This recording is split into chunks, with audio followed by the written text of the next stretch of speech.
El jutjat d'Igualada contra les dues empreses constructores que van fer les obres d'ampliació del cementiri del poble ara fa uns 6 anys.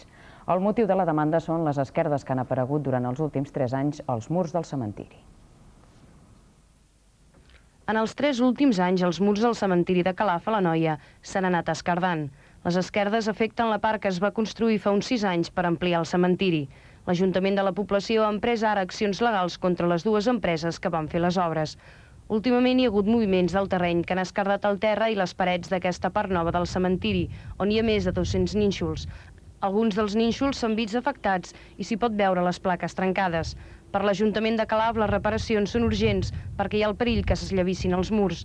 Segons el projecte que ha elaborat l'Ajuntament, les obres de reparació costarien uns 11 milions de pessetes, però les empreses constructores consideren que aquest pressupost inclou obres innecessàries.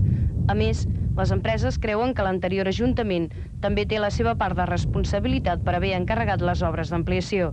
Segons les constructores, durant les obres hi va haver una total descoordinació amb els tècnics municipals que van elaborar el projecte d'ampliació del cementiri. En els últims mesos, Ajuntament i constructores han intentat arribar a una solució pacífica sense aconseguir cap acord.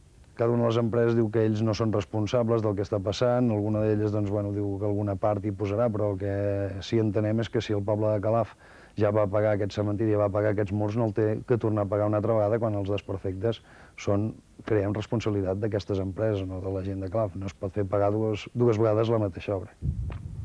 Ara l'Ajuntament de Calaf espera que el jutjat d'Igualada tramiti la demanda civil que hi han presentat.